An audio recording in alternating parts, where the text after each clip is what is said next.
Welcome back. We will continue our discussion of chapter 10 of Bhagavad Gita, known as Vibhuti Yoga. So last week we reviewed Shloka 19 to 22. Essentially, this chapter comes under the second section of the Bhagavad Gita, which talks about Ishvara, or the governing principle of the universe. The question is, how do I get connected, or how do I recognize Ishvara's presence in this vast universe? I don't need to go to a Vaikuntha or Kailasha, or I don't need to go to heaven to experience that divine presence in this universe. So Krishna is saying that I'm never far away, because in chapter 9 he talked about the two forms of Ishvara. One is called the transcendental form, which is of the nature of the consciousness, which is without any name, form, or the attribute. On the other side, there is an immanent form, which is a direct manifestation in this universe. And you can relate to that Ishvara initially assuming a particular form, like sitting in a temple or a church or a mosque, in a particular form following certain type of ritual. And this is known as the Eka Rupa Ishvara Sadhana.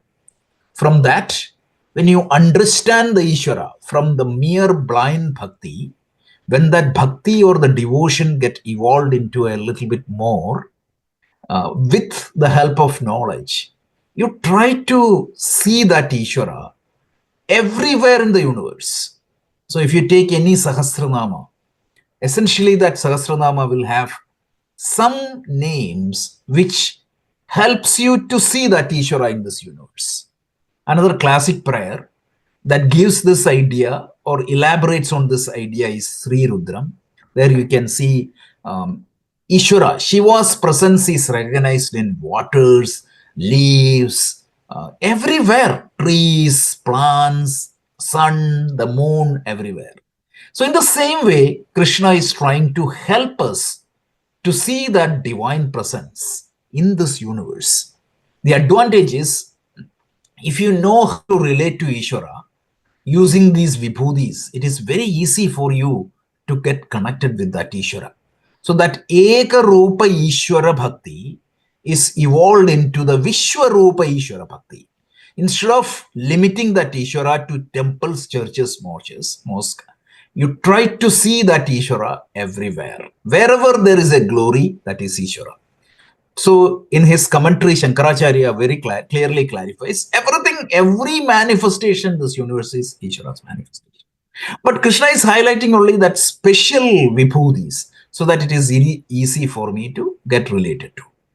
So this is the idea. So we saw a few shlokas. We will skip through that and then we will see the next set of shloka.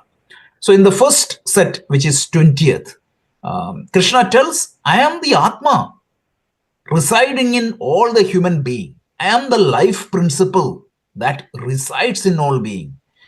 Not just the life, I am everything related to a human being.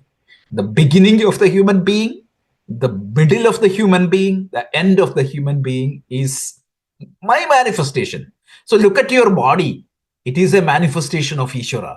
Look at your consciousness. That is also a manifestation of Ishvara. None of us can miss this. Each one of us experience about our mind. Each one of us experience about our body. And we know what is we are all conscious. So there is nothing we can miss. So Krishna highlights where to find him first, in our own self, our own consciousness, our own body. So the second set, he said, among all the Adityas, all the manifestations of sun, I am Vishnu. And then he said, among the luminary bodies, I am the sun. Among the Maruts, the forms of wind, I am the Marichi, the most gentle breeze, which easily you can relate to, which everybody loves. And all the night luminaries, I am the moon, Shashi, because that is the most prominent one.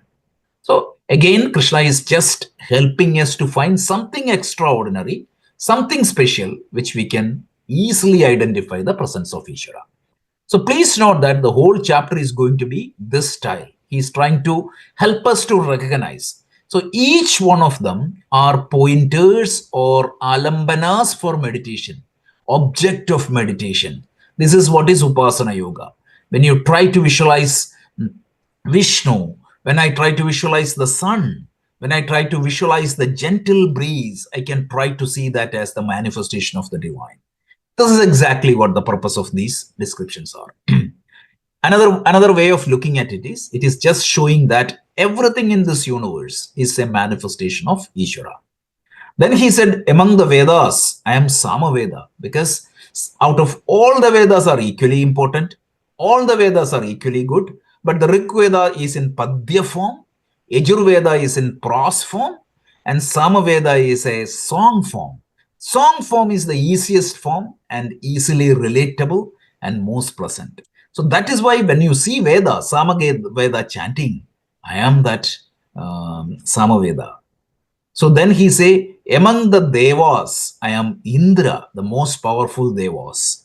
And among senses, I am the mind. And among all the living being, meaning in the living being, I am the consciousness, because that is the foundation upon which the life exists. So this is what we saw. So let's continue again as next set of verses, which we are going to see. So, sorry.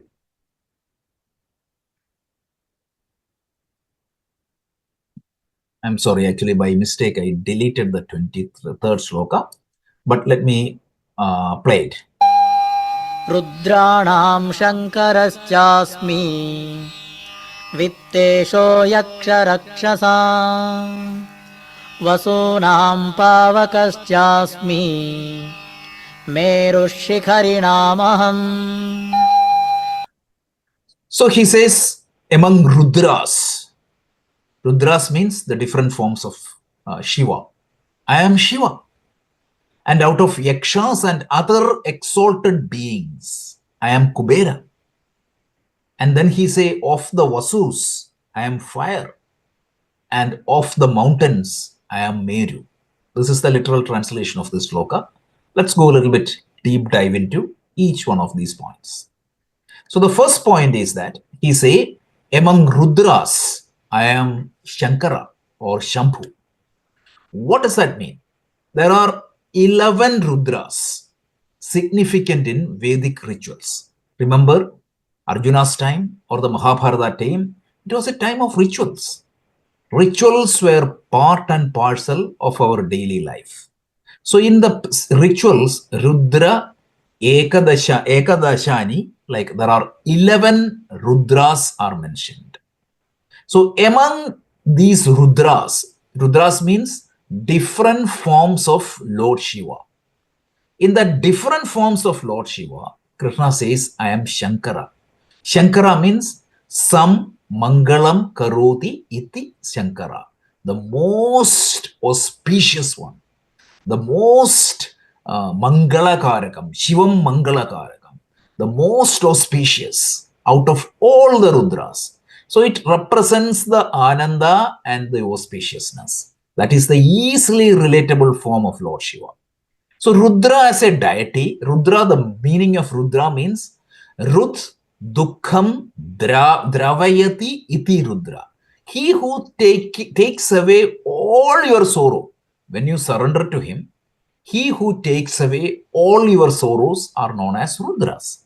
And there are 11 Rudras mentioned in our rituals and Puranas.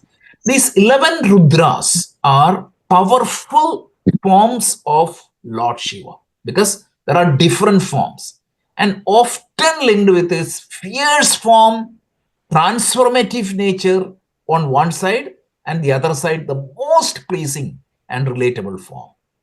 So this is mainly these Rudras are associated with cosmic functions such as creation, preservation, and destruction, and the natural forces of, or meaning that operates in this universe. So last week, somebody was asking me about the list of 11 Rudras. So I'll just enumerate.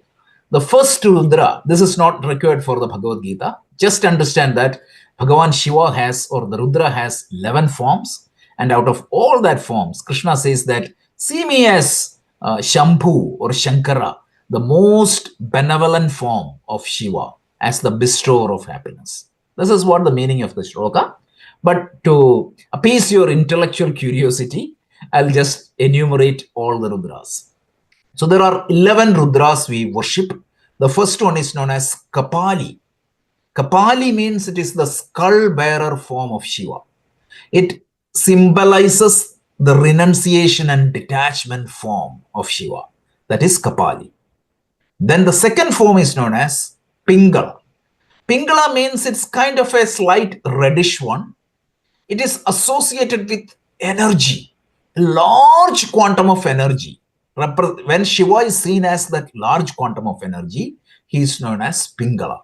It is red, slightly reddish one. And the third Rudra mentioned in our Puranas or the Rudras is Bhima. Bhima, meaning it is not the Mahabharata Bhima, because Rudras, one of the name is Bhima. It means tremendous, or the one with mighty power. Mind you, earlier it was energy. Here, like mighty power, which can destroy anything. That form is known as Bhima. And the fourth form of Rudra is known as Virupaksha. Virupaksha means the one with multi-formed or distorted eyes. It just symbolizes the cosmic vision. Those who are coming from Karnataka, in Hampi, near Hampi, there is a beautiful temple called Virupaksha temple. That is another form of Rudra. And then Vilohita, that is the fifth form. Vilohita means deep red form. It denotes the power of transformation, because Shiva also represents destruction, which is the power of transformation. It transforms one to the other. The next form of Rudra is Shastra. Shastra means it is the master of weapons, all the weapons. It represents the protection and the defense. This is what the form represents. Then Ajapada. Ajapada means the one moves without effort. Without any effort, he can move everywhere. It symbolizes the freedom and the transcendent nature of Shiva. Then Aparbhunya. It means the serpent in the depths. It's linked to the Kundalini energy one person has. And then Shankara or Shambhu. Shankara or Shambhu means the most pleasing form of Shiva. Then we have Chanda. Chanda means again the fierce one. It denotes the anger, wrath, and destruction. Finally, Bhava. Bhava means the origin of existence. It is the creation and sustenance. So these are 11 forms of Rudra or Lord Shiva. Out of these 11 forms, Krishna tells, you can see me as Shiva or Shankara or Shambhu, who is the most pleasing form. So this is what it is. And then these Rudras are used, typically they chant 11 times. Rudra mantras are chanted 11 times in Vedic rituals. And these 11 forms of Rudra represents, one side is the most benevolent form, relatable form, to the most destructive form. So that is the spectrum of Lord Shiva. And out of that, like the Shankara is also, the form Krishna is relating, Shankara is associated with healing and blessing us from the sorrow. Dukhanam dravayati iti Rudra. That is the definition. And that is Shankara. So Krishna says, I am Shankara. This is the first one. So the next name is, he said, out of Yakshas and Rakshasas. So in the Purana, like there are several divine beings or the exalted beings are described. They are Devas, Asuras, Yakshas, Rakshasas, etc. So they are being in the other, there are several beings who exist in the other planes of existence. So Krishna says that out of all these beings exist beyond the realm of earth, I am Kubera, Vittesha. Vittesha means, Vitta means wealth, Isha means Lord. So the Lord of wealth. Among all the other beings, I am Kubera. Kubera is worshipped in many places of India. For example, in Badrinath temple, they worship Kubera. So out of all the, because he's the Lord of all the wealth, so it is easy for relating common people with him. So out of Yakshas and Rakshasas, I am Kubera. Among Rudras, I am Shiva. Then he says, among Vasus, there are Ashtavasu. He says, out of the Ashtavasus, I am Pavaka, fire. So, Ashtavasu, meaning in our Puranic tradition, there are 8 Vasus, are the deities representing the natural elements and the cosmic principles. See, they are considered as the associates of Lord Indra and often meaning associated with the natural forces. So the word Vasu means it's brilliance. That's it. So it represents the elemental forces in the universe. And out of that, all the Vasus, there are 8 Vasus. Just for your intellectual curiosity, I will just list or talk about all the Vasus. The first Vasu is known as Dhara. It represents the earth. Then the second Vasu is known as Anila. It represents air. The third Vasu is represented as Agni, represents fire. It symbolizes energy, transformation, and purity. Apaha represents water. Pratyusha represents the early morning, illumination at the beginning. Soma represents the moon. Dayus represents the sky. And Vibhasa represents the radiance and brilliance. So out of all these Vasus, Krishna tells, identify myself as Pavaka. Pavaka means fire. So the idea of fire in our culture, Agni is considered as the greatest purifier. Agni is considered as the greatest purifier. That is why it is known as Pavaka. So used for purifying water, purifying surgical elements, purifying food. So, and all the rituals symbolically with meaning is performed with rituals. Agni is referred in the Vedic rituals as the one who takes the oblation to the higher planes, because the first mantra of the Rig Veda is Om Agni Mile Purohidam. And the lighting of the lamp is a common thing in our culture because it easily helps one to get connected. So out of these natural forces, I am the Agni because it is easy to recognize me and it is used in all forms of rituals. So out of Vasus, I am Pavaka. So this is what the next point is. So then the next point is, out of all the mountains, mountain peak, peaked mountain, Shikharam. Shikharam means the mountains with some peak. Krishna says that I am Mount Meru. This Meru Parvata is described in Vedas and even in our Puranas. But interestingly, it is interpreted differently by different people. So there is no unified definition. Some identifies this as Himalaya, and some people say that it is North Pole Mountain, and some people say that it is like an invisible mountain, and some people in Indonesia believe that the Meru mountain is there, but it was an olden times. It would have been an easily recognizable mountain, and it is considered as sacred. So that is why Krishna said, out of mountains, I am Meru. So this is what it is identified. So 4 forms to meditate. One is Shankara, which represents contentment and auspiciousness. Kubera represents the wealth. Pavaka represents, or the fire represents purification.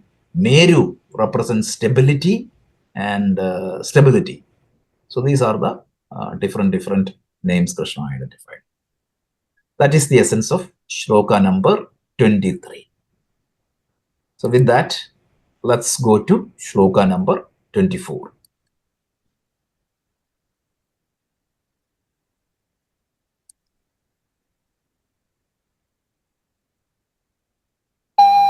पुरोधसाञ्च मुख्यं माम् विद्धि Partha बृहस्पतिम् सेनानीनामहं स्कन्दः सरसामस्मि सागरः.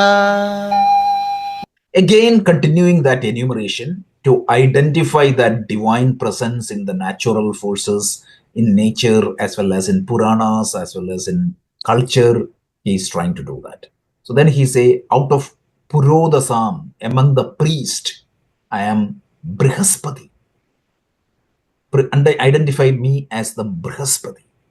And then among all the generals, right, all the generals, I am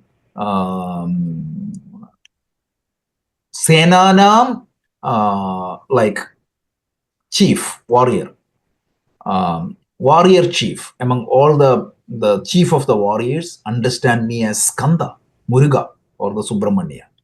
So Subramanya or Muruga or Skanda is the, among warriors, I am Skanda, Kartikeya. Then he says, among all the reservoirs of water, I am Sagaraha, ocean. That is the next point. So 3 points. One is, among all the priests, I am the Brihaspati. Of all the generals, I am Skanda. And of all the reservoirs of water, I am the ocean. So let's deep dive a little bit more into that. So Purohitas, among all the priests, Brihaspati is the most significant one because he is the priest of Indra and he is the advisor of Indra. So the literal meaning of the word Purohita means, Puro means front, Hita, one who is placed in the front to guide the rituals. See, whenever you do a ritual, whenever you hire a priest is the one who is doing the ritual in front of the God for us. That is why that name came in, Purohita, the one who stands in front for the ritual, the one who leads the ritual. He is Purohita. And then among army commanders, Skanda is identified as the commander-in-chief because Devasena, out of all the Devas army, the leader is Subramanya or the Skanda. Actually, Skanda's story is very important, or the Kartikeya story is very important because he is like a young warrior, always ready to protect us. So that Skanda is, Krishna says, identify myself as Skanda.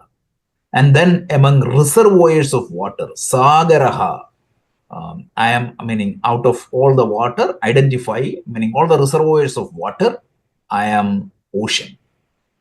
That is what it is, because ocean is both identified for its vastness and depth.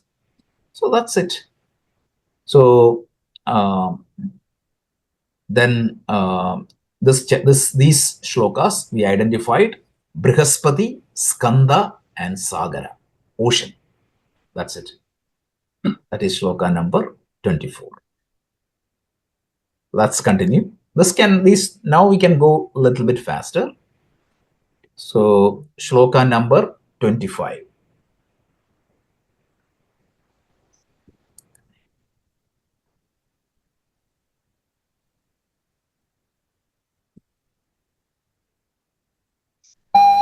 महर्षीणां भृगुरहं गिरामस्मैकमक्षरम् यज्ञानां जपयज्ञोऽस्मि स्थावराणां हिमालयः.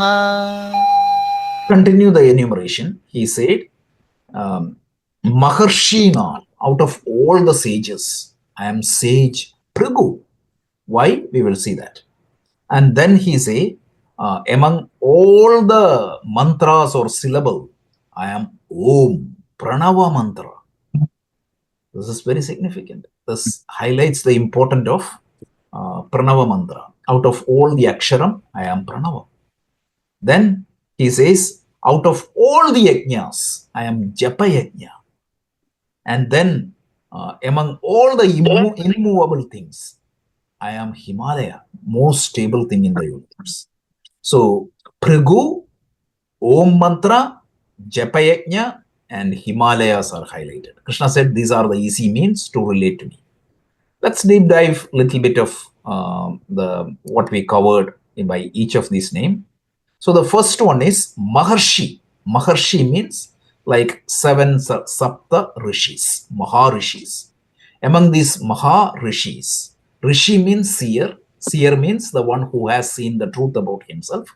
Maharshi means among the most, like the best among all these Maharshis. He say Prigu. Out of all these Saptarishi, I am Prigu. So Bhrigu, what is the speciality of Bhrigu? It's very interesting.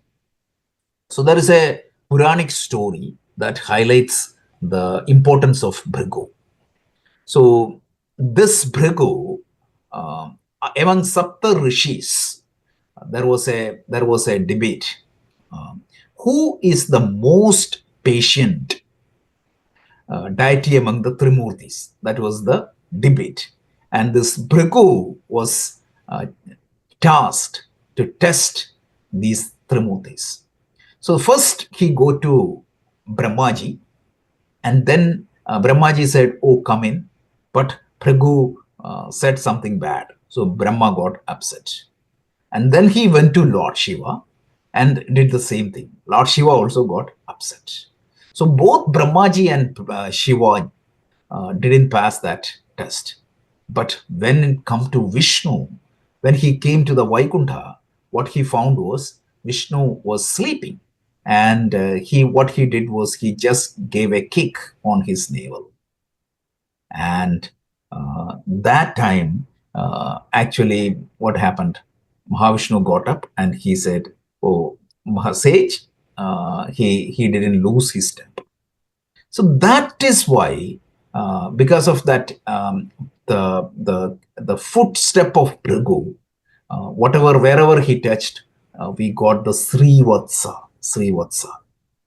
So that is why Bhrigu, meaning even he could test the Trimurtis, he is considered as one of the best, meaning most knowledgeable sage, the one who understands everything, because his assumption that Mahavishnu is the most patient among all the Trimurtis were identified. These are Puranic stories, so don't go beyond a certain level. I just wanted to say that for the state of completeness, and since a lot of people are interested in these Puranic stories. So that is among sages, I am Bhrigu. Then he say, out of all the syllables, sacred syllables, mantra syllables, I am Om. Prana Omkara. Omkara, or the mantra of Om, is symbolically represented as the essence of all Vedas.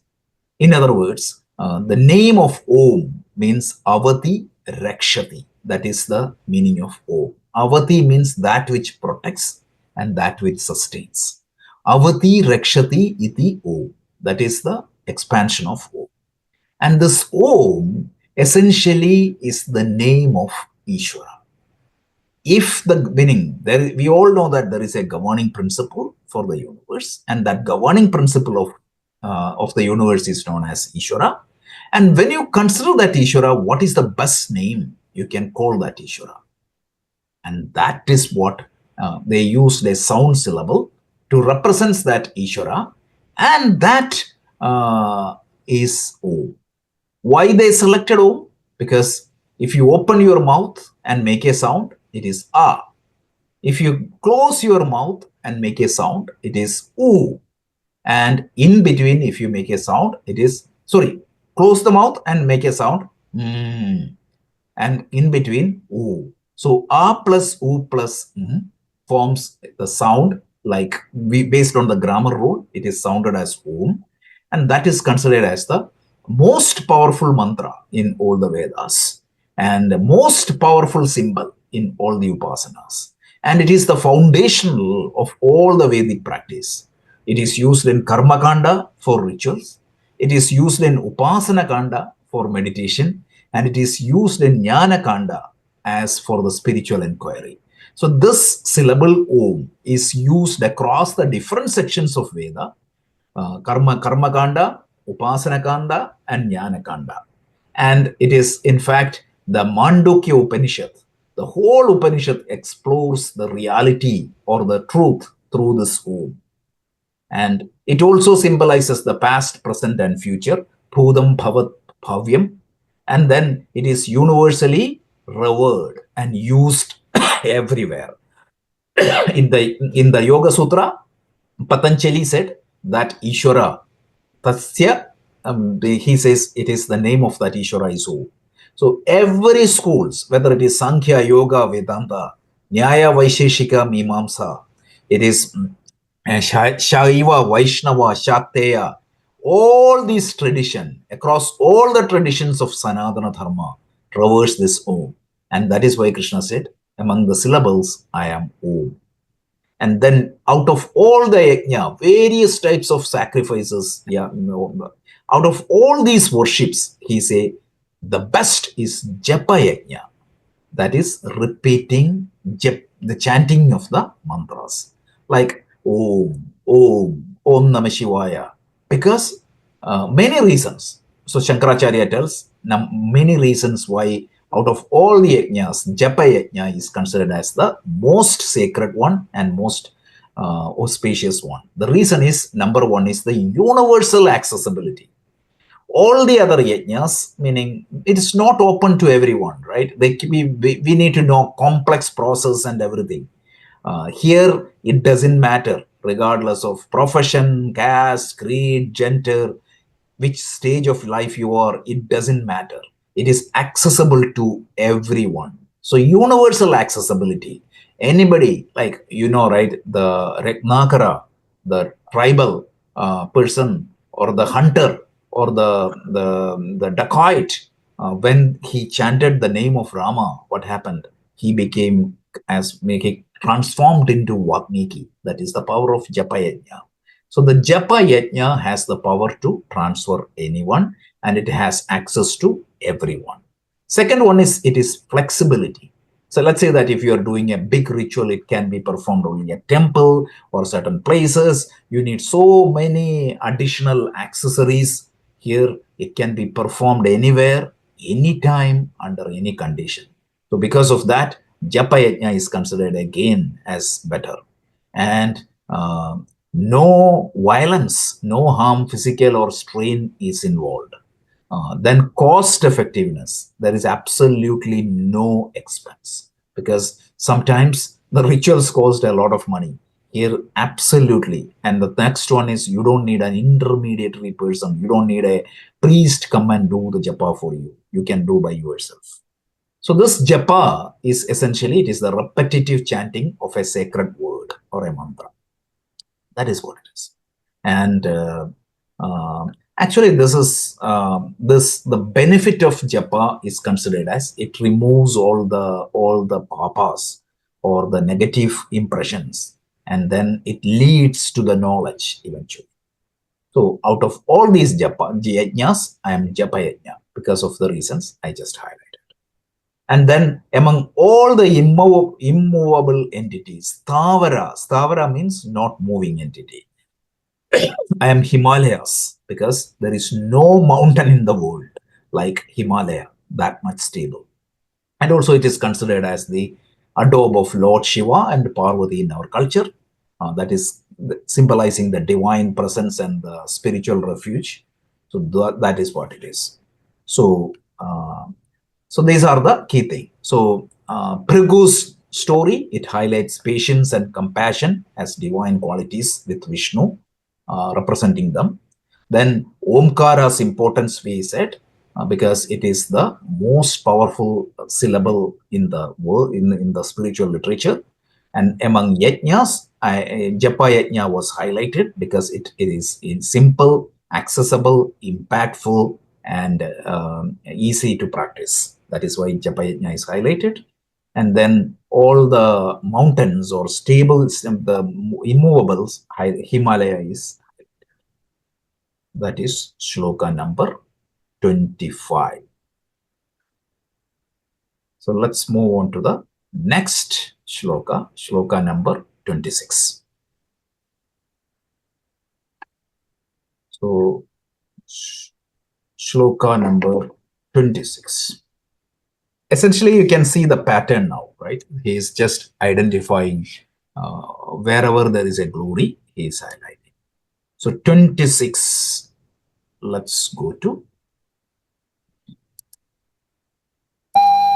अश्वत्थः सर्ववृक्षाणां देवर्षीणां च नारदः गन्धर्वाणां चित्ररथः सिद्धानां कपिलो मुनिः.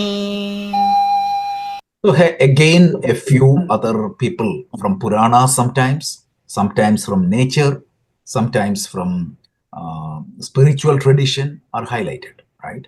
So here he says, of all the trees, I am the Ashwatha Vriksha. Ashwatha Vriksha means the banyan tree or the people tree. This is the Ashwatha tree. And then out of Devarshis, the divine sages, I am Narada. And then of all the Gandharvas, another celestial set of being, I am Chitraratha. And then out of all the sages, meaning all the Siddhas means the yogis and Siddhas, I am Maharshi Kapila. So a few people were highlighted, people, and the natural things were highlighted. One is the banyan tree or the Ashwatha Vriksha, then sage Narada and Chitraratha and Kapila. Again, just giving you meditation objects. That's all the whole idea. So let's deep dive a little bit more, just out of curiosity, Puranic curiosity, or the other thing. Ashwatha. Ashwatha means it's considered as sacred tree, right? In front of the temples in South India, you can see there is this Ashwatha vriksha is planted. It is considered as the king of all the trees, Vriksha Raja. That is the name. And this tree, as per the symbolism, it represents the trinity of our culture, like Brahmaji, Vishnu, and Shiva. So it says, Mulato Brahma Upadhyaya. So Brahmaji resides in the roots of this Ashwatha Vriksha. Mathyayo Vishnu Rupane. Vishnu resides in the middle portion of this, or the trunk portion of the tree. And then Agraha Shivaha. Shivarupaya. The leaves and the top is representing Shiva. So you can see the whole trinity in this Ashwatha Vriksha. So symbolically, when you worship Ashwatha, meaning people used to do pradakshina, it is equivalent of worshipping the Trinity. Again, it's your mind. If you see the Trinity in that Ashwatha Vriksha, it's not that Trinities are limited to the Ashwatha Vriksha. It is only means that Ashwatha Vriksha is a symbol through which Trinities can be invoked. That's it. So that is why among the trees, I am the Ashwatha Vriksha. And then among all the sages, I am Narada. So Narada represents, it is the Devarshi, celestial sage. He is known for his wisdom. And if you really look at one personality that is available in all different forms of scriptures, Narada is there in Shiva Purana. Narada is there in Vishnu Purana. Narada is there in all the 18 Puranas and 18 Upapurana. Equally revered by everywhere. So that is the beauty of Narada. So it's a shame that Narada is sometimes just shown as a person who is creating quarrel, etc. That's we'll talk about that in Ramayana when we go there. But for the time being, just understand that Narada is the universally accepted sage in all the scriptures, and he is always welcome in the Devas court, Asuras court, everywhere. In Chandogya Upanishad, Narada is presented as a disciple because the whole Upanishad is taught to Narada by Sanat Kumara. So Sanat Kumara gives Brahma Vidya to Narada. That shows he was a Brahmajnani. Then the name itself, Narada. Narada means Naram Jnanam Datayati iti Naradaha. Jnanam. Naram simplifies knowledge. So Naram means Jnanam, knowledge. The one who gives knowledge to all the people is known as Narada. So this, beyond his typical role in Puranas, Narada is a spiritual teacher who enlightens, who is already enlightened, and who helps others to enlighten. So that is why out of all the Devarshis, I am Narada, Krishna tells. Then all the Gandharvas means another celestial being associated with art and music, dance, and painting. So Gandharvas are the celestial being in our Puranas, always associated with music, dance, and painting. So among all the Gandharva, I am Chitraratha, the king of Gandharva, represents the best artist. Chitraratha appears in different portions, and in Mahabharata, he appears during this Pandavas' forest exile when Kauravas came as a Koshayatra to ridicule them. Actually, there was an encounter in Mahabharata where the Chitraratha was presented. So this is Chitraratha. Then, out of all the siddhas, Krishna says that I am Kapila Muni. Kapila Muni is highlighted in Bhagavata. He taught his own mother the Brahma Vidya, Devahuti the Brahma Vidya. The teachings of Kapila are identified as Kapila Gita in the Bhagavata. So, siddhas typically are the individual with extraordinary power. Siddhis achieved through different yogic practices.